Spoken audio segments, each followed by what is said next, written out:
Thanks for joining Joe from Texas. I'm Joe Penland Sr. We've got a lot of information you're going to be looking at over the next 30 minutes. It took over a year to compile this information. We got a lot of bright people working on this, a lot of seasoned people from Washington that are concerned about this debt, just like I am, and I know you are. There's a lot on the line in this election coming up for 24. Please look at the candidates. Make sure you pick the one that's got the debt that's #1 on their agenda. The rest of the problems we have are large. If we can't fix the debt, the rest of the problems are going to take over anyway. Watch the 30 minutes. You're going to get a lot out of it. And thank you for joining us today.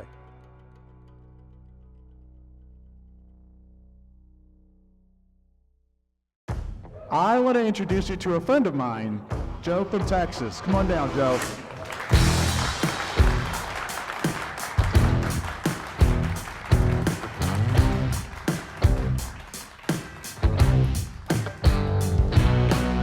We have a crisis in this country, and it's called the national debt. We owe too much money to foreign countries.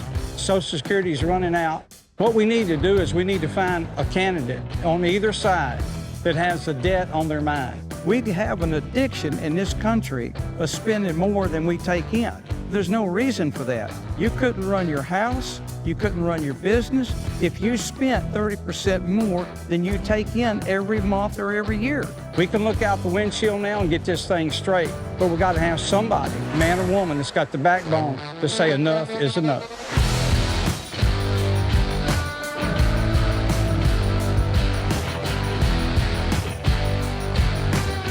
God bless you, and God bless the United States of America. Thank you.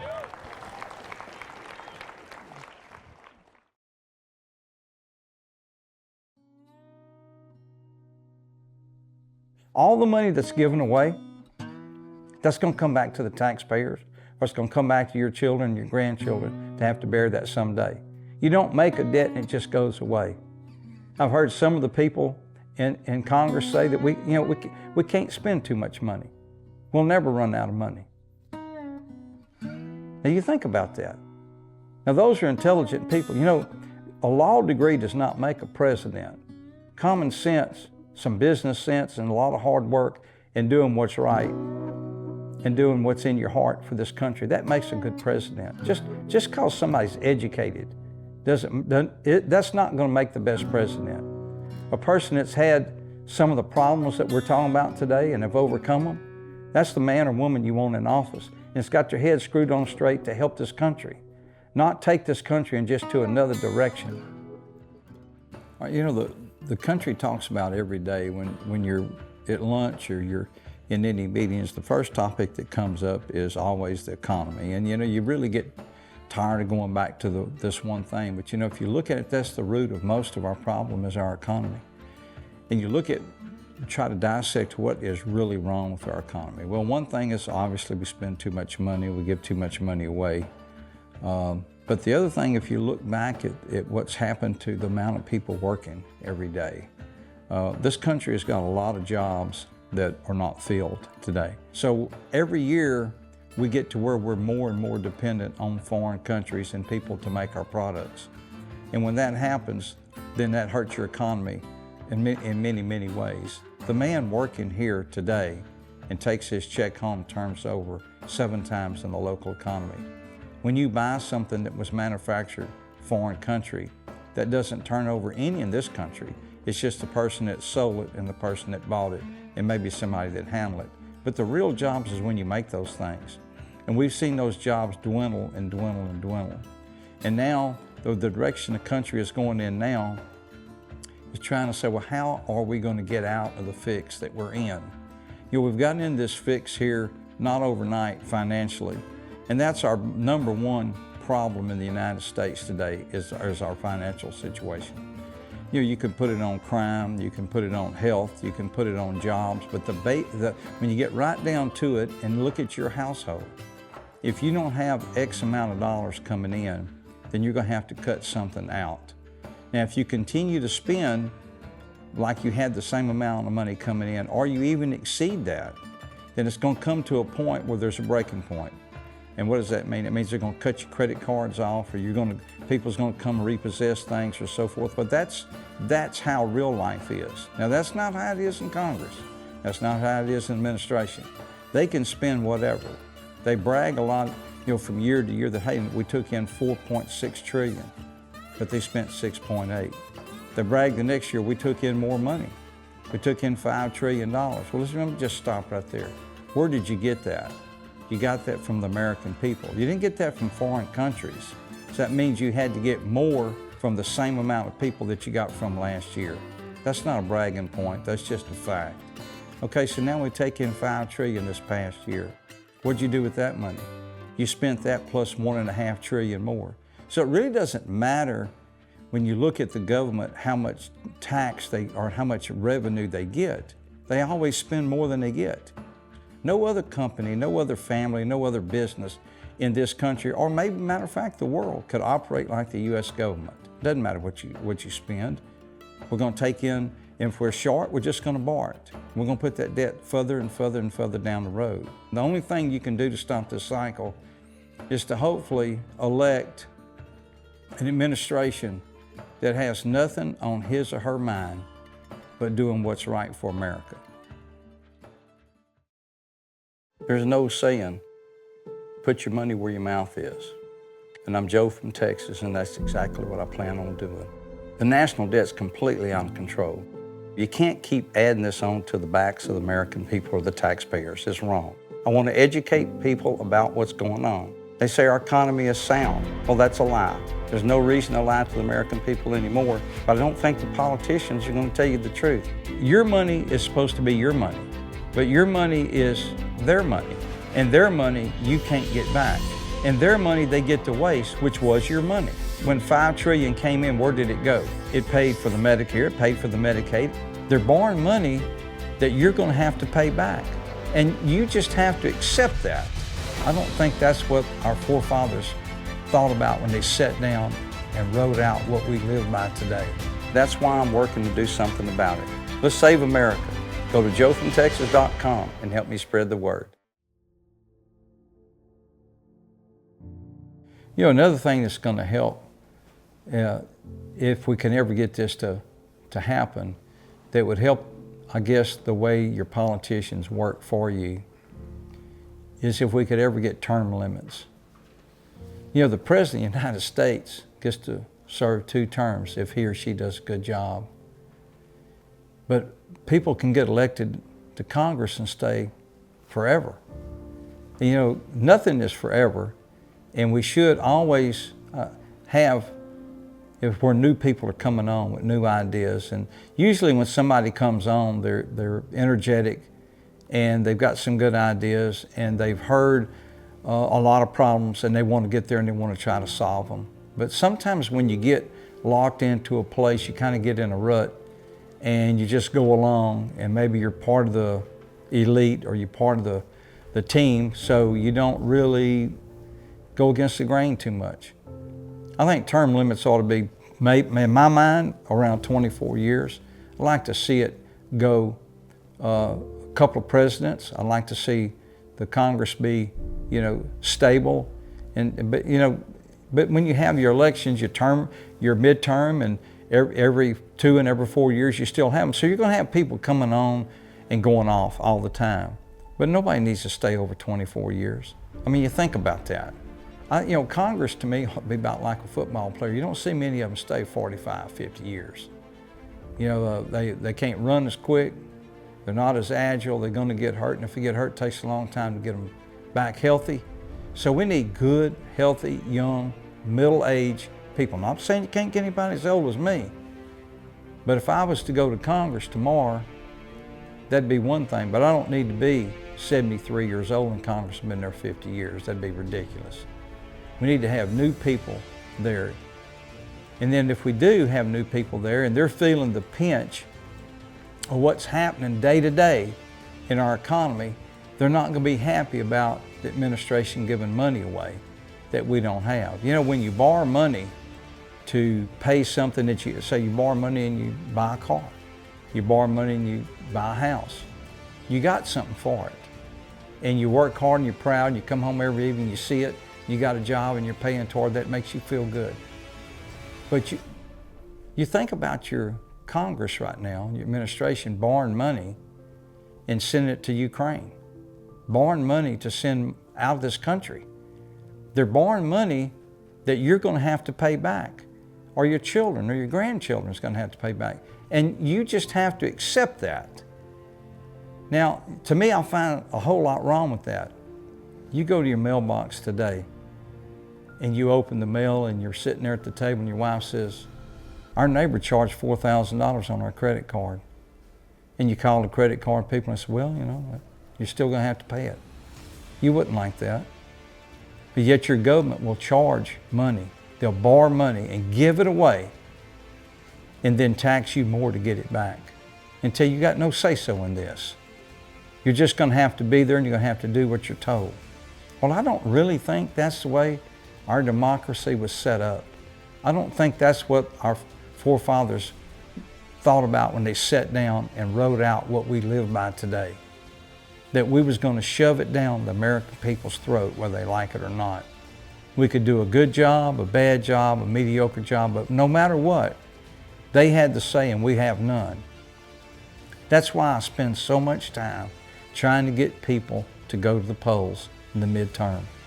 And so that's why I continue on this quest today. That I do want to continue to make as many people aware of some of the things that are kind of hidden in the shadows of what the government does every day. I'm not saying we have a horrible government. We have the best country and we got a mediocre government. And if you got your government to step up to the plate to where this country is, just think how great it would all be for all of us. You know, we got one agenda, and that's pushing this country forward and not looking back so much. We need to do better tomorrow than what we done yesterday. You know, Kennedy had good sayings. You look back at the presidents that had the great sayings. Ronald Reagan, you know, he said he had compassion for people that were down and out. And that's what we're talking about, the Medicare, the Medicaid and stuff like that. I have compassion for that too. But President Reagan said he had more compassion for the man and woman that got up every day, took their kids to school, went and put in a full day's work, picked them up, brought them back home, sitting at the table, and out of their check every week, they paid all their bills, stood on their own, and took a little bit to help the down and out. He had more compassion for that person. And that's where I'm at today. If you can help somebody, help them. If you need help and you really deserve it, and we should help you. I have no problem with helping people. I have a problem with giving what you tax our American citizens for and then giving that money away to some foreign country. I have a problem with you taking our money, our taxes, and letting people use that to start businesses because you want things to be greener than it is today. You know, the way you start a business is, back in my day, 50 years ago when I started mine, you came up with the idea. You might have borrowed a little money or saved a little money and you started out in a small way. And if it made it, well then you got that product to market and hopefully you make it in business. And then if you get a little bit bigger, maybe now you have the ability to borrow a little money and expand it. But no business should just have billions of dollars give to them just to start a business, start a wind farm, start a solar panel field, because that's what you want this country to go to. And that money doesn't have to be paid back. It'd be one thing if it was a loan, but it's not. It's grants. And if they make money, they get the money. We don't get it. The American people doesn't benefit in that. We need to drive this country in a different direction because obviously the direction we're going in right now is not good. We've hired professors and people to come on, economists, to dig through the different things about what's going on behind your back and my back in this country. Give it to you and let you make your decision, where you don't have to listen to a politician, you don't have to listen to a celebrity. You can just listen to a guy that's just like you. We've got no axe to grind, we just want to tell the truth.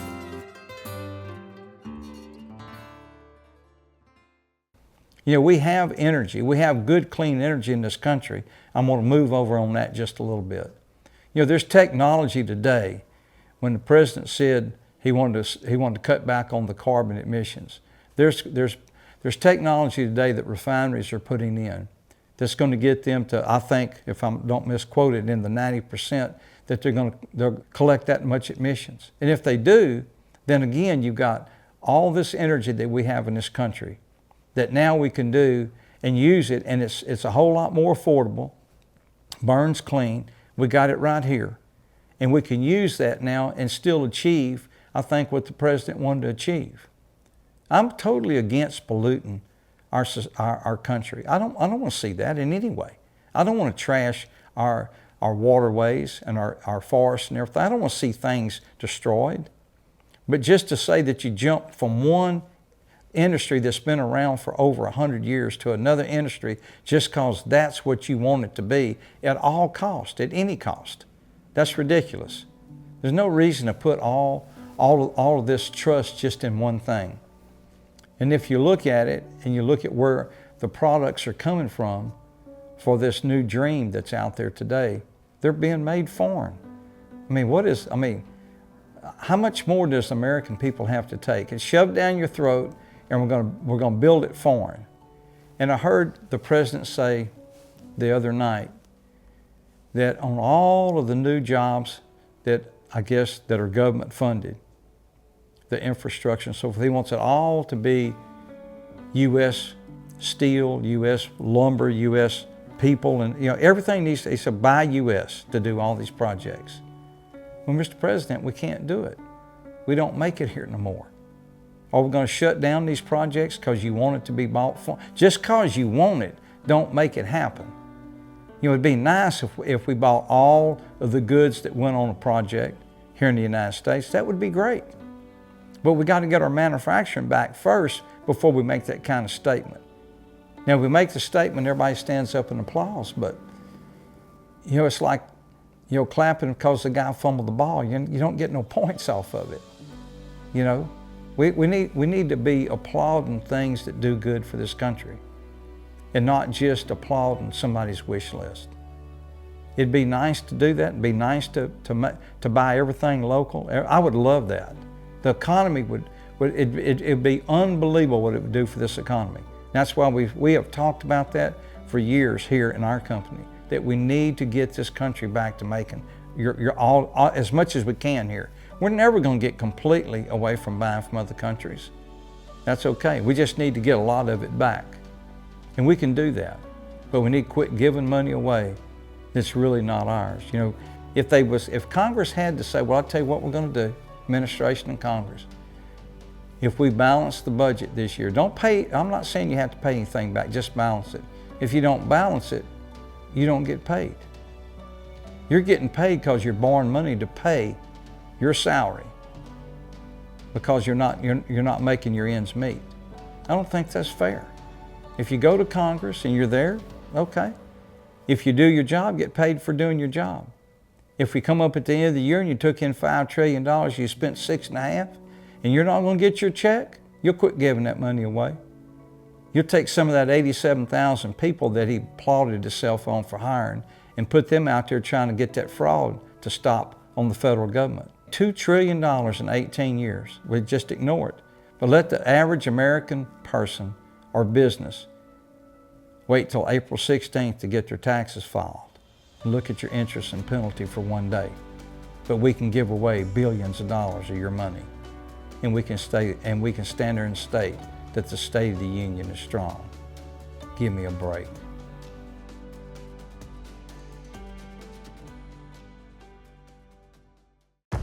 I want to introduce you to a friend of mine, Joe from Texas. Come on down, Joe.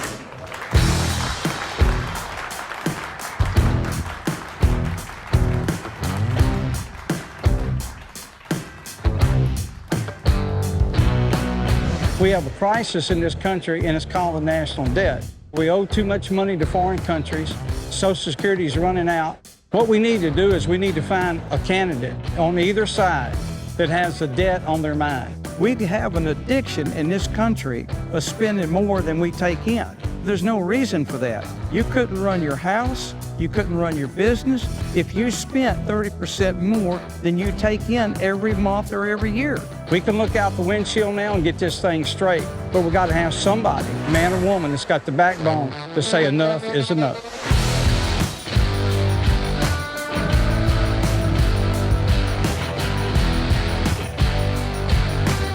God bless you. and God bless the United States of America. Thank you.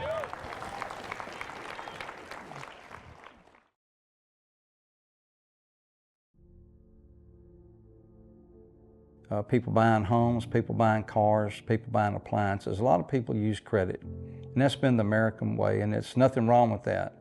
And banks and lending institutions, they make their money and they are employing people. So it's a good thing. It's nothing wrong with that, except when the interest rate goes up to where it shuts off your economy. And that's what's happening right now. If you look at the amount of homes that are shutting down, they're not building these projects out. A lot of people are turning, walking away from projects that they had on the board, just leaving them out there. And that's got a ripple effect that's going to be far-reaching, way more than what people believe. You know, a lot of people, if they've got money in the bank, they say, well, the interest went up to 3% or 5% or 6%, I'm going to make more money. But unfortunately, more of us have to borrow money. And when we're having to borrow money to do whatever we're going to do, and we can't afford a new car, we can't afford a new house, or we can't afford just to replace something, well, then that hurts the economy. It has a trickle-down effect that way. If you can't afford to pay the interest on that new car, then you're not going to buy that car. You'll drive the one you've got longer. And maybe that's just the way life goes. I guess that's it. It's ups and downs, and we all understand it. But interest rate is that's the quickest way to kill an economy, to bring in the inflation. And then when that happens, and you look at where our inflation is today, the highest has been in 40 years. You couple that up with everything else that you look at that is a negative. It's not a positive. You're looking at all the negatives that are out there. And this administration just turns a blind eye to it. I don't understand that. You know, you just can't imagine people just looking at their credit card bill, looking at their interest rate on their house because it moves up, or looking at on their car loan, if it's not fixed, it's going up, or you go down to buy something and you see now what the interest rate's going to be, and you say, well, I can't buy it because I have to wait till interest goes down. That's just a full circle on the economy. Then that means those people that were making that product or building that house, well, they're going to lose their jobs. So there's going to be more and more people lose their jobs or come on hard times. Interest rate is a killer. That's what causes inflation to be what it is today. And you have to hang that one on President Joe Biden. He gets credit for that. The Democrats own that 100%. And it doesn't seem to bother them. You know, I don't really know how high interest rates got to get or how bad things have got to be before American people say, you know what, I've had enough. I know this is wrong. And you can't just take it in your own hands and go out there and storm the courthouse or do things stupid. What you have to do is you have to vote. You have to talk to your neighbor about voting. You have to have some town hall meetings and get together and say, look, guys, we know this is wrong. Ladies, when you go to the store, you know what it's costing you. Your men and the women are both working to try to make ends meet. It's unfair. Many, many years ago, you had one person that worked. Now you have two people that work, and that's okay. I mean, everybody has an opportunity to get out there and better their life and better their family. But you shouldn't have to work just to pay the high interest, or because groceries got too high or gasoline got too high.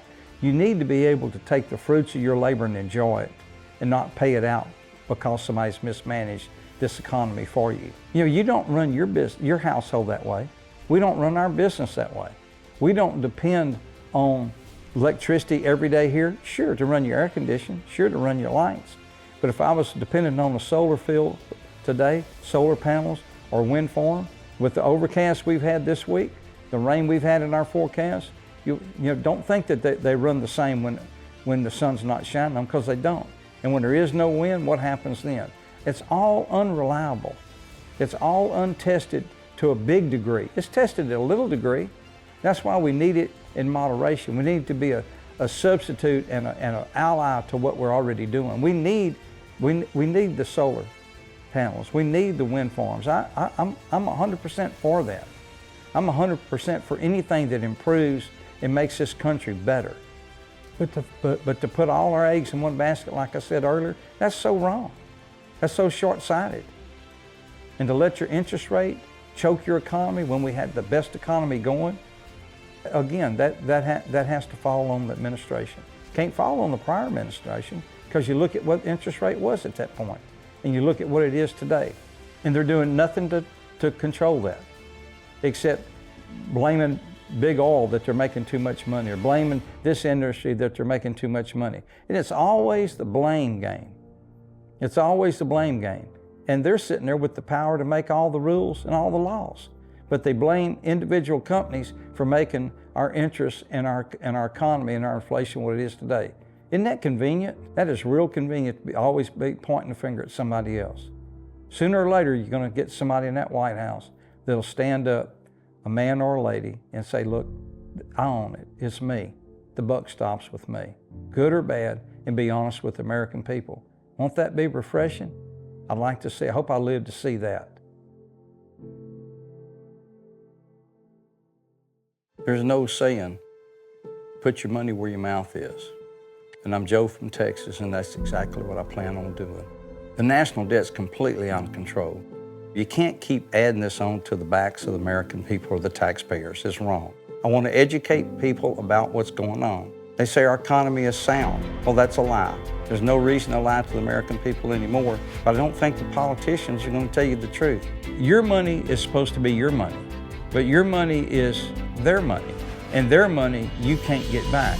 And their money they get to waste, which was your money. When $5 trillion came in, where did it go? It paid for the Medicare, it paid for the Medicaid. They're borrowing money that you're going to have to pay back. And you just have to accept that. I don't think that's what our forefathers thought about when they sat down and wrote out what we live by today. That's why I'm working to do something about it. Let's save America. Go to joefromtexas.com and help me spread the word. Everybody knows how important this year is. There's going to be a whole lot packed in this year. I picked this setting here today so you'd see behind me that the leaves are changing. We're in the fall of the year. We need to change Washington in '24. Don't just let the leaves change. We have got to have a wholesale change in administration in Washington. Too much bickering, too much fighting. You see what's going on right now. Historic things are happening when they take a speaker out of the House. Never happened in the history of the United States. Don't think things are running smooth in Washington, because they're not. They're not on autopilot. They're at each other's throat at your expense. Pay close attention to joefromtexas.com. Thank you for joining us today. I hope you got a lot out of this last 30 minutes. I know it's a lot packed into it, but please pay attention to the candidates to listen real close to what they're promising us. We need somebody to be a clear front runner. Maybe it's not a Democrat, maybe it's not a Republican. Maybe this time we have an independent. Wouldn't that be a refreshing change? Stay tuned to what we've got. We got a lot packed in coming over this next year. Go to joefromtexas.com. Stay tuned. We got a lot to show you. Thank you and have a great day.